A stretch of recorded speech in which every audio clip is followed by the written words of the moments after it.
Another example of a foreign material in the exam hall could be a herbalist or a spiritualist. When you use a herbalist or a spiritualist in order to solve your problem, you have brought in a foreign material in the exam hall. Maybe you and your spouse have a problem of barrenness, and you have tried by all means to solve that problem, and you could not solve that problem. And the next thing you do, you decide to go to a herbalist or to a spiritual person in order to solve that problem. When you do such a thing, you have brought in a foreign material in the exam hall. A lot of people are guilty of that. And I tell you, it is prohibited. Maybe you have a problem of getting married. You're a young girl, beautiful and good looking. You have become of age to get married. You have tried everything possible and no man is coming your way. And the next thing, you decide to use an evil means in order to get married. You decide to use a charm in order to attract men to you. Or you, the man, you decide to use charm in order to attract women to you. I want you to know that that is exam malpractice. You have brought in a foreign material. Using charms or evil means to help you get married or achieve anything in life is a foreign material in the exam hall, and it is prohibited. Maybe your own problem is poverty. You have the problem of poverty, and I want you to know, poverty is a public exam. You are not the only one sitting for that exam. You are not the first to have sat to that exam. A lot of people have sat to that exam and emerged victoriously. And so now you are faced with your own exam. It's your own time. It's your own turn to sit the exam of poverty.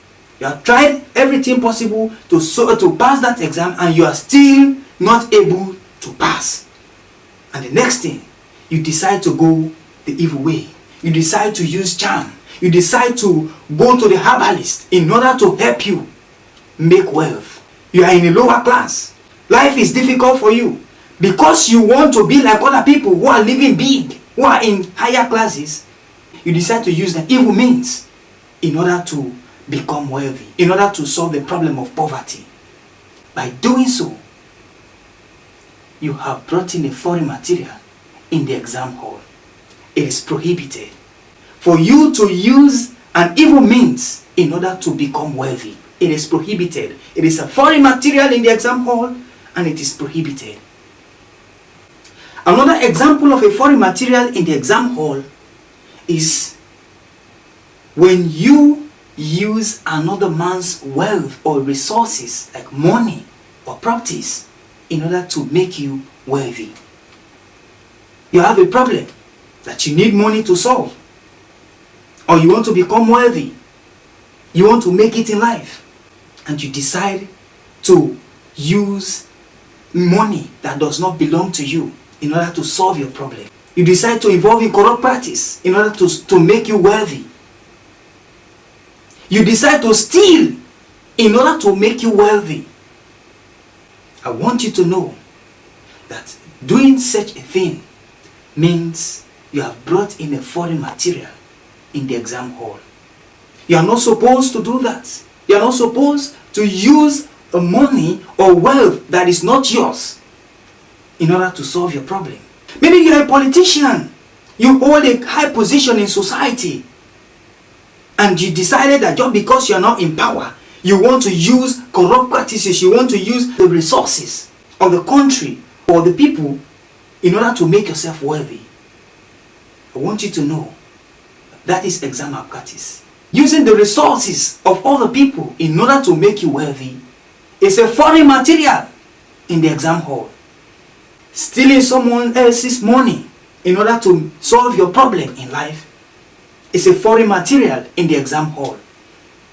Using evil means to solve your problems in life is a foreign material in the exam hall. Bringing in another man or another woman in order to solve your marital problems is a foreign material in the exam hall. It is prohibited. It is prohibited to bring in a foreign material in the exam hall. Refrain from it. Put yourself together. No matter how difficult that exam might be for you, It is better for you to just fail honorably. If you cannot solve the problem, if you cannot pass the exam, it is better for you to fail honorably than for you to use a foreign material to pass your exam. It is prohibited. We need to learn from this. Many of us who have been guilty of this, bringing foreign material in the exam hall, using evil means, unauthorized, illegal means to solve our problems.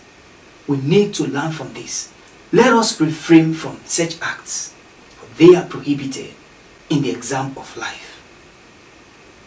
So this takes us to the end of today's class, and we'll continue in our next class with the forms of exam malpractice, other ways which we use to commit exam malpractice. We'll continue to study them by the grace of God. I hope that you'll be able to put into practice this lesson you have learned here today. Continue to follow up in this private class and tell other people about the class, that they'll be educated in the way of life. Till we meet again, I'll be your teacher, Solomon Joseph Kekura.